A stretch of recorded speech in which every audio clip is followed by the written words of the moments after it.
এরকমই দেহলুল দানা যখন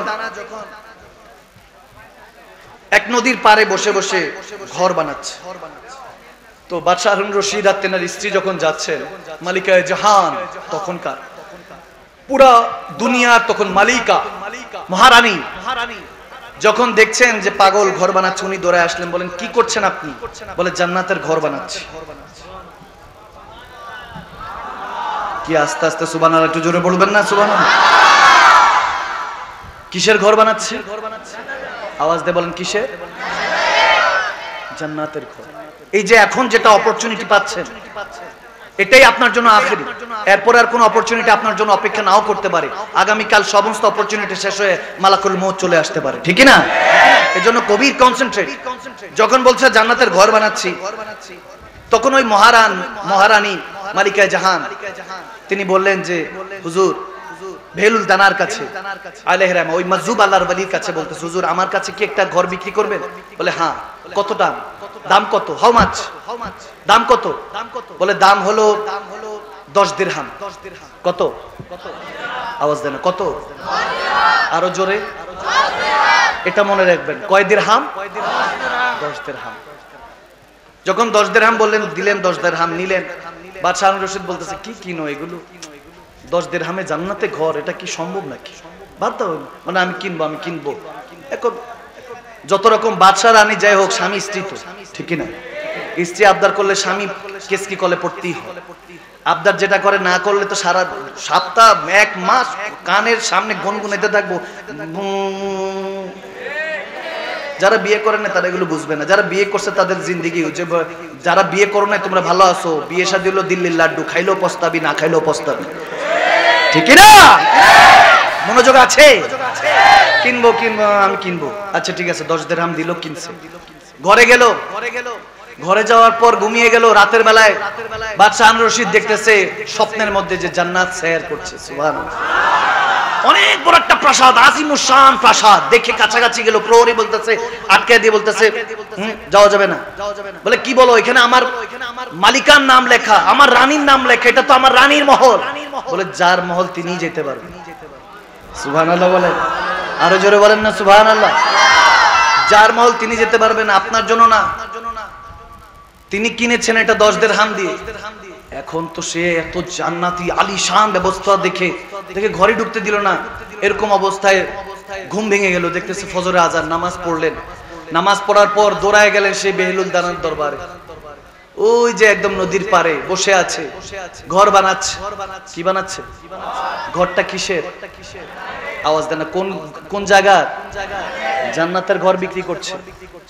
পাগল তো মাজুব আল্লাহ ওয়ালা, অনেকের কাছে এটা কিচ্ছা কাহিনী মনে হতে পারে।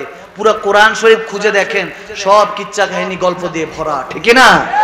নবী রাসূল, আসহাবে কাফ, আসহাবে সুফা, কত নবী রাসূলদের ঘটনা, কিচ্ছা কাহিনী না। কারামাত আউলিয়া হাক্কুন, ওলি আল্লাহদের কারামত সত্য। আপনি তো মন লাগান না, এইজন্য বুঝবেন না। মন লাগালে ঠিকই বুঝবেন, ঠিক না? যেমন বাদশাহ হারুন রশিদ মনে করেছে কি না কি জান্নাতের ঘর। যখন দেখেছে, প্র্যাকটিক্যাল দেখেছে, দৌড়ায় গেছে, গিয়ে বলে হুজুর ঘর বিক্রি করছেন? বলে হ্যাঁ। কিসের ঘর জানি? জান্নাতের। ও হুজুর কিনবো, এই যে 10 দিরহাম। তখন বেহলুল দানা বলতেছে 10 দিরহামে কাজ হবে না, আরো লাগবে। বলে কত লাগবে? তোমার অর্ধ শাসক, পুরো দুনিয়ার অর্ধেকটা লাগবে। সুবহানাল্লাহ। কি বলেন হুজুর? গতকালতে 10 দিরহাম ছিল, আমার মালিকায়ে জাহান আমার স্ত্রী কিনে নিয়ে গিয়েছে। এখন 10 দিরহামের এই জান্নাতের এই ঘর আপনি পুরো দুনিয়া, পুরো কুল কায়নাত, এই যে পুরো পৃথিবীর অর্ধেকটা চাচ্ছেন, পুরো দুনিয়ার অর্ধেকটা চাচ্ছেন, এটা কিভাবে সম্ভব? বলে কালকে না দেখে কিনে গিয়েছে। তুমি তো আজকে দেখেই এসেছো, ঠিক না? বলে গতকালকে তোমার রানী না দেখে কিনে নিয়েছে, এজন্য তার জন্য 10 দিরহাম ছিল, তুমি তো দেখে এসেছো, এজন্য তোমার জন্য কুল কায়নাতের এই দুনিয়ার অর্ধেকটা দিতে হবে। বলে হুজুর দিতে রাজি আছি, তারপরও দেন। বলে এখন আমি বিক্রি করব না, শাটার ডাউন হয়ে গিয়েছে, এখন তোমার রাজত্ব পুরাটাই লাগবে। সুবহানাল্লাহ। এজন্য বলছি, today's gift, past is history, future is mystery, today's gift, অতীত, ইতিহাস, ভবিষ্যৎ আপনার জন্য রহস্য, বর্তমানটা হলো তোহফা, গিফট, ঠিক কি না?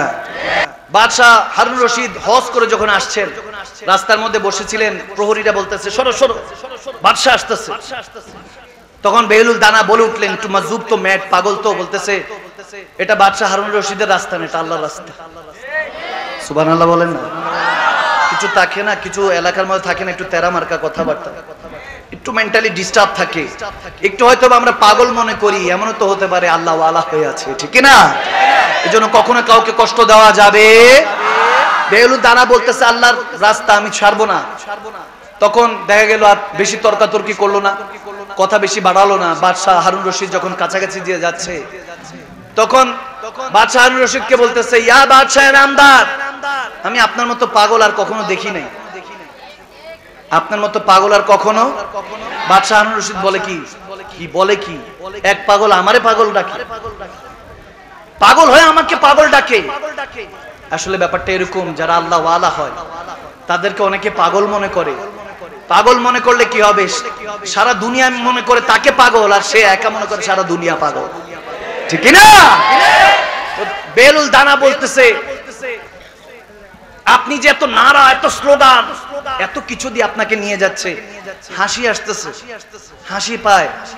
কত দেখেছি, কত বাদশার জন্য একই নারা, একই স্লোগান, আওয়াজ দেয় না, ঠিক না? আপনি চলে যাবেন, দুনিয়া ছেড়ে চলে যাবেন, আপনি যাকে খেলাফত দিবেন কিংবা আরেক আসনে আরেকজন যে বসবে তার জন্য সেম নারা, সেম স্লোগান, ঠিক না? তাহলে আপনার মতো পাগল আর কি হতে পারে? তিনি ঘোড়া থেকে নেমে বসলেন, দাঁড়িয়ে বলতেছে, হযরত আমাকে কিছু নসিহত করুন, আমি শুনেছি আপনি ঋণগ্রস্ত, আমাকে বলুন আমি ঋণগুলি দিয়ে ফেলি। বলতেছে কি বলো নাদান, আল্লাহ তোমাকে দিলে আমাকে দেয় না বুঝি? সুবহানাল্লাহ বলেন না? কথাগুলি একটু ব্যতিক্রম মনে হতে পারে, কিন্তু এগুলি হাকিকত, ঠিক না? বলে আল্লাহ তোমার হতে পারে, আল্লাহ কি আমার নাই? আমারও তো আল্লাহ আছে, আমাকে ঋণে রেখেছে যাতে আমি বেশি বেশি আল্লাহ আল্লাহ করি। সুবহানাল্লাহ বলেন। আল্লাহ আমাকে পেরেশানিতে রেখেছে, ডিপ্রেশনে রেখেছে, কত রকমের দুনিয়ার ঝামেলার মধ্যে রেখেছে। ঝামেলা নয়, পেরেশানি নয়। আমার নবী বলেছে যারা এই অবস্থায় থাকে, মুমিন সবসময় পেরেশানি থাকবে। আর দুনিয়া সাজুল মুমিন ওয়া জান্নাতুল লিল কাফির, মুমিনদের জন্য দুনিয়াটা জেলখানা, আর কাফেরদের জন্য হলো যে জান্নাত।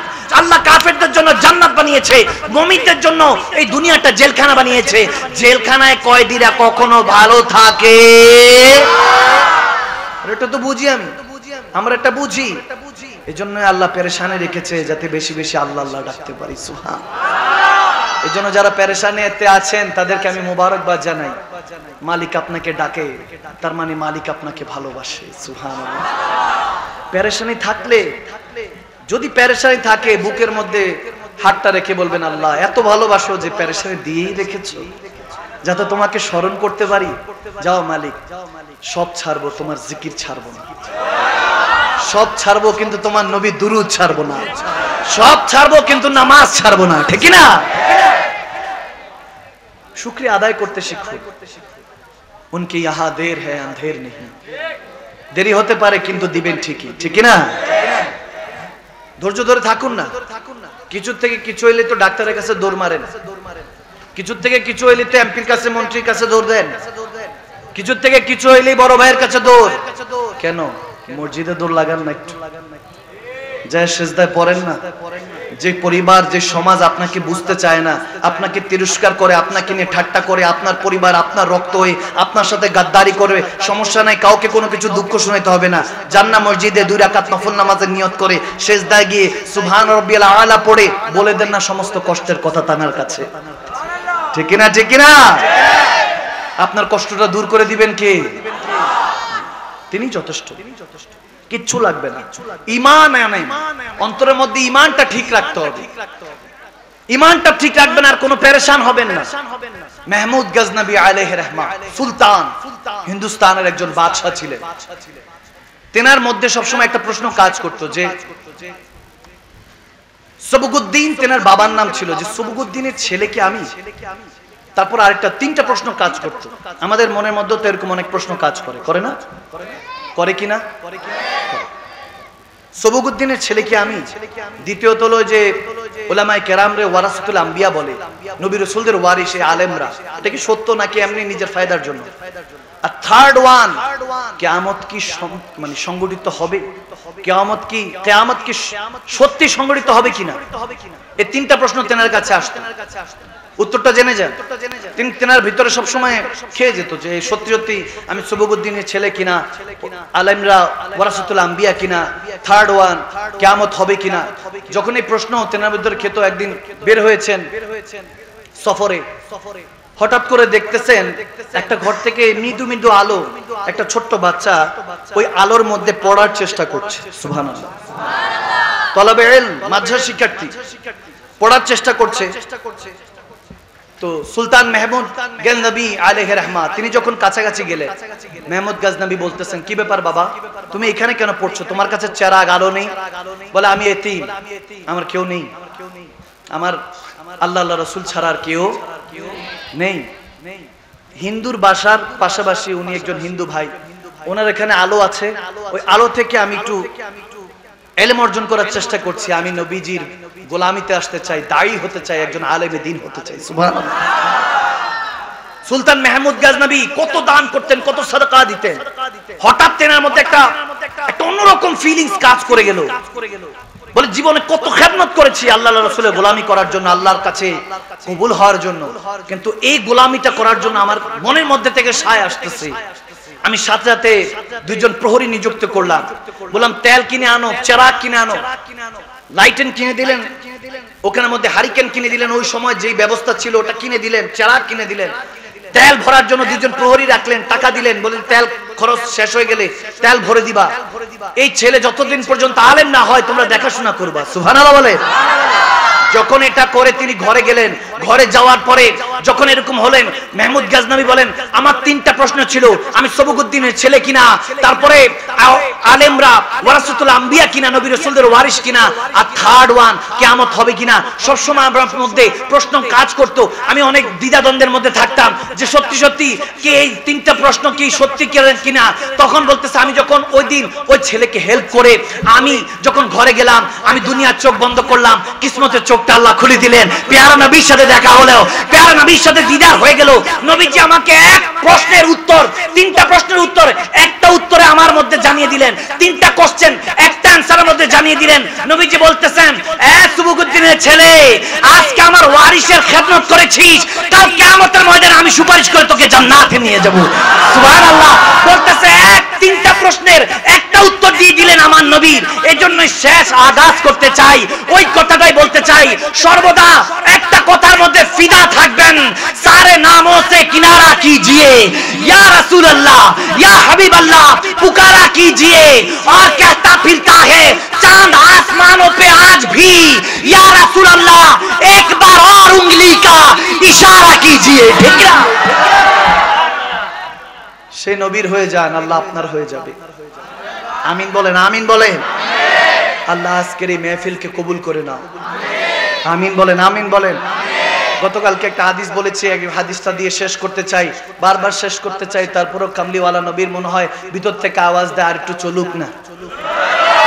আর সেখানে মোস্তফারা তো শুনতেছে মন দিয়ে, এখান থেকে কত যুবক পরিবর্তন তো হয়ে যেতে পারে, ঠিক না?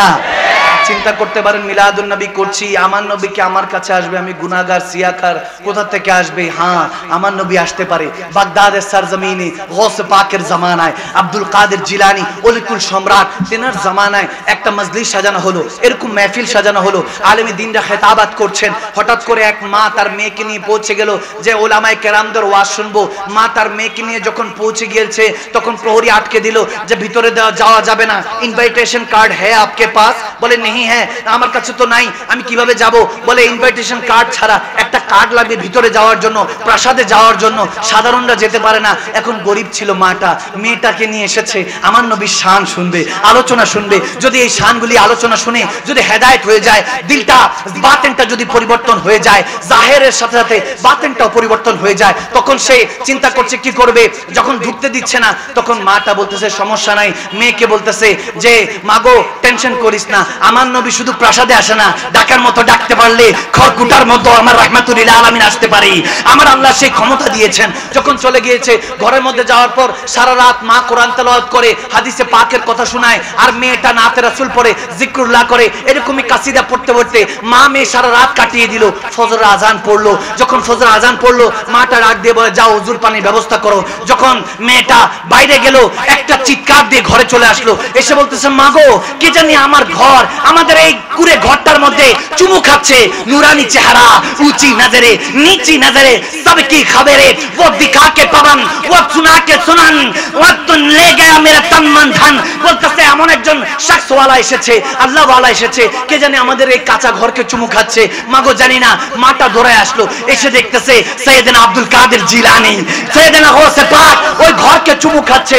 যখন ঘরকে চুমু খাচ্ছে, মাটা বলতেছে, ইয়া সরকার, ইয়া গৌসে পাক, আপনি আওলাদ রাসূল, ওলিকুল সম্রাট, আমারই ঘরকে চুমু খাচ্ছেন। তখন গৌসে পাক ডাক দিয়ে বলে, নাদান মহিলা, তোর ঘরকে চুমু খাচ্ছি না। একটু আগে যখন জিকরুল্লাহ, আমার নবী জিকরে মুস্তাফার মধ্যে ফিরা ছিলি, আমার রহমাতুল আলামিন তোদেরকে দেখার জন্য চলে আসছে, দেখার জন্য চলে আসছে। এমনও হতে পারে সৈয়দপুরবাসী আজকে আমরা জিকির করছি, নাতে রাসূল পড়ছি, আমরা দয়াল নবী জিকির তারানা আলাপছি। এমনও হতে পারে নবীজি এখানে কোন সূরতে হাজির হয়ে যেতে পারে, আমাদেরকে দেখতে পারে। এই ক্ষমতা আল্লাহ দিয়েছেন। আমার আল্লাহ চাইলে কেউ ঠেকাতে পারবেন না। নবীজি যখন চুমু গিয়েছেন, চুমু খেয়েছেন, সাইয়েদনা গৌসে পাক বলতেছে, আমি ওই ঘরকে চুমু খাচ্ছি, তোর কোন ঘরকে চুমু খাচ্ছি না, যেখানে আমার নবী এসেছেন। আরে ওদিন তখন মার মেয়ে গৌসে পাকের কদম ধরে বলতেছে, আপনার কদমে লাখো সালাম, আর সেই প্যার নবীর কদমে লাখো কোটি সালাম। হয়তোবা সেদিন ওই মাতার মেয়েটা একসাথে বলছিল, ये नाज ये अंदाज हमारे नहीं होते, अगर झोली में टुकड़े मुस्तफा तुम्हारे नहीं होते, मिलती हुजूर नाप के दर से भी इस मंगतों के यहाँ गुजार नहीं होते। ওই দিন হয়তোবা আশিক রাসূলরা এভাবেই বলছিলেন, নবী না হয়ে এই দুনিয়ায়, না হয়েছি ফেরেশতা খোদার, হয়েছি গো নবী উম্মত আপনার, তারপরে শুকর হাজার বার। সুবহানাল্লাহ, তাকবীর, আল্লাহ।